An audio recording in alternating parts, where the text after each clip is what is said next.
Hello बच्चों, मेरा नाम है ममता मुन। मेरे चैनल हिंदी पाठमाला विथ ममता में आप सभी का स्वागत है। आज मैं अंकुर हिंदी पाठमाला क्लास 8 का ये चैप्टर नंबर है 4। चैप्टर का नाम है बिंदा। इसका आज मैं और पेज नंबर है 33। इसका आज मैं एक्सप्लेनेशन करूँगी। अगर फर्स्ट टाइम इस चैनल में आए हो तो हिंदी पाठमाला विथ ममता चैनल को सब्सक्राइब कर देना और इस वीडियो को भी लाइक और शेयर कर देना। तो यहाँ पे जो पाठ प्रवेश से क्या शिक्षा मिलेगा, यहाँ से लिखा हुआ है कि जिन गरीब बच्चों के माँ बाप नहीं होते उनकी स्थिति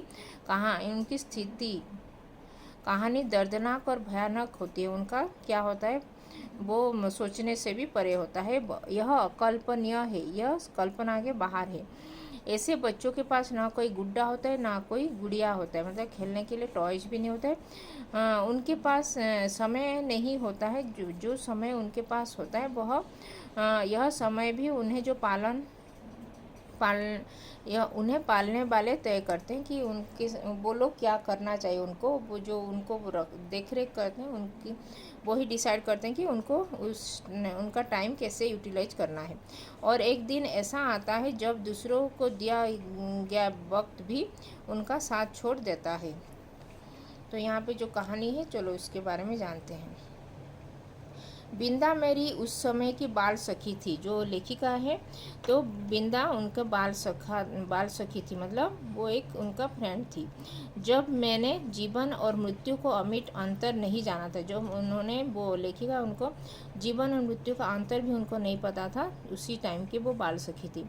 अपने नाना और दादी, नाना मतलब ग्रैंड पेरेंट्स, जो मैटरनल ग्रैंडफादर, और दादी यानी कि पैटर्नल ग्रैंड मदर के स्वर्गमन की चर्चा सुनकर मैं बहुत दुख और आश्चर्य, बहुत गंभीर मुख और अस्वस्थ भाव से घर भर की सूचना दे चुकी थी।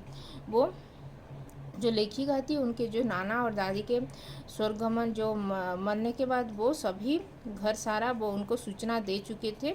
जब मेरे सिर कपड़े रखने की अलमारी को छूने लगेगा, उनका जो हेड, जो उनके जो पास अलमीरा है, तो उसको जो टच करेगा तभी वो निश्चय वो एक बार वो उनके जो जो नाना और दादी को देखने जाएंगे बोल के वो तय कर चुकी थी। न मेरे इस पुण्य संकल्प का विरोध करने की कोई भी इच्छा भी, किसी को भी इच्छा भी नहीं हो रहा था कि मरने के बाद अगर कोई जाता है तो और एक बार लौट के नहीं आता है बोल के कोई भी मुझे समझाने के लिए भी कोई विरोध भी नहीं किया था। और न मैंने एक बार मरकर कभी न लौट सकने का नियम मुझे पता था, ये बोल रहे। ऐसा दशा में छोटे छोटे असमर्थ बच्चों को छोड़कर मर जाने वाली माँ की कल्पना मेरी बुद्धि में कहाँ ठहरती। इस ऐसे जैसे छोटे छोटे बच्चों को उनके मम्मी लोग जो से मरने के बाद वो कैसे छोड़ के चल जाते हैं, उनके बाद वो उनके बच्चों का क्या होता है उसको भी मैं उस टाइम में समझना भी मुझे मुश्किल था। संसार का मेरा अनुभव भी बहुत संक्षिप्त सा था। उनका संसार का वो समझना भी उस टाइम में, वो बहुत छोटी थी उस टाइम में, उनका संसार को अनुभव करना भी बहुत ही संक्षिप्त था। अज्ञानावस्था से मेरा साथ देने वाली सफ़ेद कुत्ती मतलब उनके पास एक ये डॉग था, ये रेड, ये सफ़ेद यानी कि वाइट कलर का। सीढ़ियों के नीचे यहाँ पे अंधेरी कोठरी में आँख मूंदे पड़े रहने वाले बच्चों की इतनी सतर्क पहरेदार हो उठती थी कि उसका घुर्राना सारी ममता भरी मैत्री पर पानी फेर देता था। वो मुझे बहुत ही केयर करती थी। वो जैसे ममता भरी मतलब किसी को जैसे मदरहुड जैसे केयर करते हैं, वैसे ही मदरली नेचर का वो एक उनके पास जो डॉग था वो केयर करती थी उनका। भूरी पुसी एक किटन भी थी, भूरी ब्राउन कलर की, भूरी मतलब ब्राउन कलर का पुसी यानी कि किटन भी अपने चूहे जैसे निस्सहा बच्चों को तीखे पेने दांतों में ऐसी कोमलता सा दबाकर कभी लाती कभी ले जाती थी। उसके जो किटन, छोटे छोटे नन्हे किटन सब थे, ये जो पुसी का किटन सब है यहाँ पे जो, उनको भी जो अपने दांतों में दबाकर ऐसे कोमलता से दबाकर वो ऐसे उठा के वो पकड़ के ले जाती थी इधर से उधर को, कि उन्हें कहाँ एक दांत भी न चुभ पाता था, उनको एक दांत भी उनको नहीं पाता था। ऐसे वो केयर करके वो उनको एक जगह से दूसरी जगह लेके जाती थी अपने बच्चे को, वो किटन को। ऊपर की छत के कोने पर कबूतरों का और बड़ी तस्वीर के पीछे गोर्रेया मतलब चिड़िया, जो स्पारो का जो घोंसला भी था, उसमें खुली हुई छोटी छोटी चोंचों और उनमें सावधानी से भरे जाते दानों और कीड़े मकोड़ों को भी मैं अनेक बार देख चुकी थी।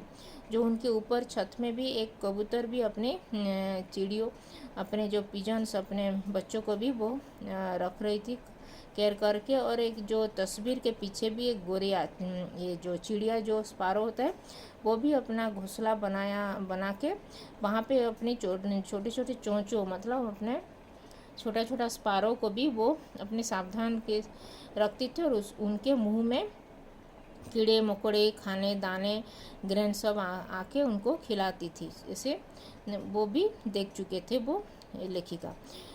बच्चिया को हटाते हुए भी रंभा रंभा कर, ये 33 पेज का हुआ है, वे 34 का करेंगे। बच्चिया को हटाते हुए भी रंभा रंभा कर, तो इसमें शब्दार्थ दिया गया है आश्वस्त, यानी कि निश्चित होना। रंभा रंभा को घर भर को दुखद समाचार सुनने वाली अपनी श्यामा गाय की व्याकुलता भी मुझसे छिपी न थी। श्यामा गाय भी, उनके पास एक गाय थी, उसका नाम था श्यामा।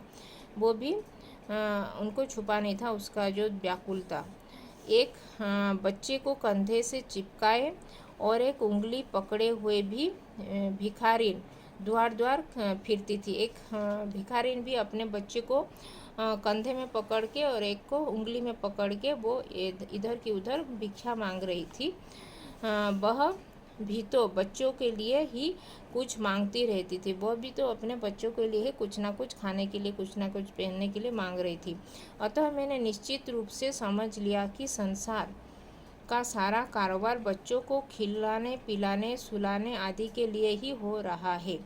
ऐसे में उनको समझ में आ गया था संसार का जितना सारा कारोबार, जितना सारा हम पैसा कमा रहे हैं अपने बच्चों को खिलाने पिलाने और उनको परवरिश करने में, सुलाने में ही चला जा रहा है, उनके देखभाल करने में ही। और इस महत्वपूर्ण कर्तव्य में भूल न होने देने का काम माँ नामधारी जीव का सौंपा गया है। माँ को ही इस सब के लिए सौंपा गया है, जिस अपने बच्चों को खिलाने पिलाने और उसको सुलाने के लिए, इस कर्तव्य के लिए।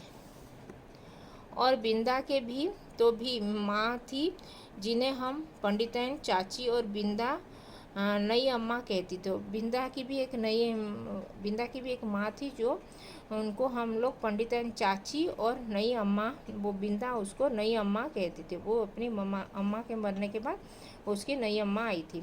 वे अपनी गोरी मोटी देह को रंगीन साड़ी से सजे कैसे चारपाई पर बैठकर फूले गाल और चिपटी सी नाक के दोनों ओर नीले कांच के बटन सी चमकती हुई आँखों वाले मोहन का तेल मलती रहती थी। वो अपने आँखों में जो बाल है, वो आँखों के जो आईब्रो में वो एक मोहन का तेल लगाती थी। और उसको जो गोरी मोटी थी उसकी जो नई अम्मा, वो अपने रंगीन कलर का साड़ी पहन के वो एक चारपाई में वहाँ पे बैठ के अपने फूले गाल को ऐसे चिपटी सी और नाक के दोनों और जो नीले कांच की बटन सी चमकती हुई आँखों में वो तेल मलती रहती थी।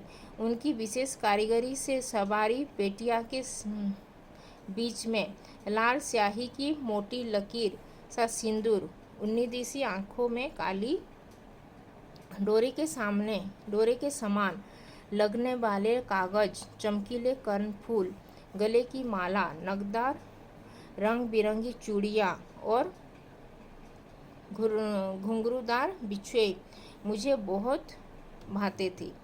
वो ये उनका वेशभूषा ये यहाँ पे वर्णन किया गया है, क्योंकि तो यह सब अलंकार उन्हें मेरी गुड़िया की समानता दे देते थे। उनका वेशभूषा के ऊपर ही यहाँ पे लिखा गया। यह सब तो ठीक था, पर उनका व्यवहार विचित्र सा जान पड़ता था।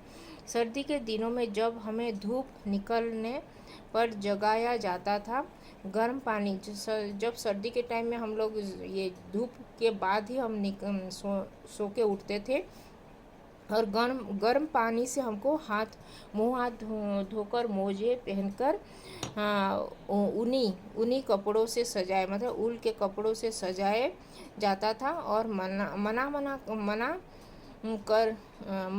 कर गुनगुना दूध पिलाया जाता था। इसे मना के गुनगुना दूध, मतलब जो हॉट मिल्क पिलाया जाता था।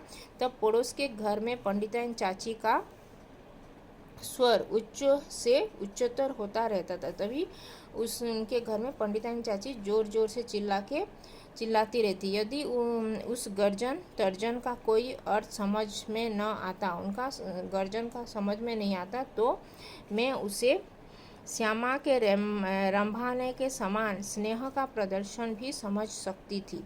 वो श्यामा, उनका जो गाय का रंभाना का जैसे भी हो करके वैसे भी उनको प्रदर्शन ऐसे उनको समझ जाती थी मैं।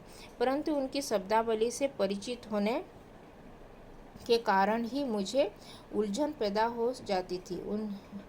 उठती है या आऊँ बेल के से दीदे क्या निकल रही है, मोहन का दूध कब गर्म होगा। मोहन मतलब जो पंडिताइन चाची का लड़का का दूध कब गर्म होगा। अभागी मरती नहीं, मतलब बिंदा को ये सब गालियाँ पड़ रही थी। आदि वो बिंदा की नई अम्मा, यानी कि वो उसकी अम्मा मरने के बाद उसके नई अम्मा वो आई थी, इसीलिए वो सौतेली मम्मी जो थी वो उसके ऊपर बहुत ही अत्याचार कर रही थी। आदि वाक्यों में जो कठोरता के धारा बहती रहती थी, उसे मेरा अबोध मन भी जान लेता था। कभी कभी जब मैं ऊपर की छत पर जाकर उस कथा को समझने का प्रयास करती, तब मुझे मिली धोती लपेट हुए बिंदा ही आंगन से चौके तक फिरकनी सी नाचती दिखाई देती थी। बिंदा को मैं देख पाती थी तभी। उसका कभी झाड़ू लगाती हुई, कभी आग जलाना, कभी आंगन के नल से कलसी में पानी लाना, कभी नई अम्मा को दूध का कटोरा देने जाना मुझे बाजीगर की तमाशे जैसे लगता था, और क्योंकि मेरे लिए तो वे सब कार्य असंभव से थे।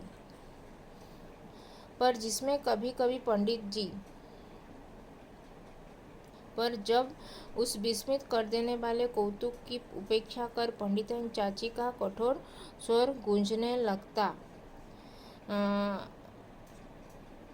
जिसमें कभी कभी पंडित जी की घुड़की का पुट भी रहता था, तब न जाने किस दुख की छाया मुझे घिरने लगती थी, जिसकी सुशीलता का उदाहरण देकर मेरे नटखटपन को रोका जाता था।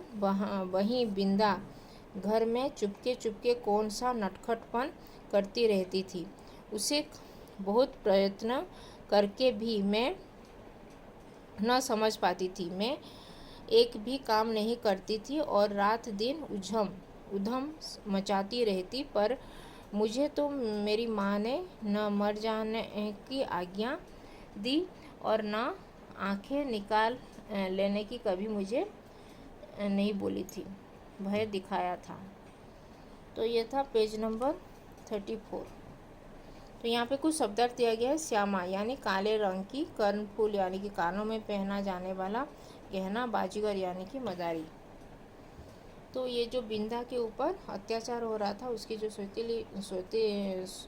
सौतेली माँ थी उसके ऊपर अत्याचार कर रही थी। उसका जो बेटे के लिए, मोहन के लिए गर्म दूध करो और झाड़ू पोछा करो और बर्तन मांजो, ये सब पानी डालो, पानी कलसी में पानी लेके आना, और आंगन को साफ करना, आग जलाना, झाड़ू सफाई ये सब करना, ये सब काम कराती थी। तो और कभी क्यों नहीं मरती थी, अभी इतना क्यों सोई है। ठंडी की दिनों में भी उसके ऊपर बहुत ही अत्याचार करती थी। उसको बिना धूप से पहले उसको उठाती थी और उसको बिना गर्म पानी में ये हम जैसे गर्म पानी यूज करते थे, गर्म दूध पीते थे, वो उसको ऐसे कुछ भी नहीं मिलता था। उसके सौतेली अम्मा उसके ऊपर बहुत ही अत्याचार कर रही थी। तो ये था। और इसमें कुछ क्वेश्चन है तो कमेंट में लिख सकते हो। और अभी तक चैनल को सब्सक्राइब नहीं किया तो हिंदी पाठमाला विद ममता चैनल को सब्सक्राइब कर देना। तो धन्यवाद, थैंक यू।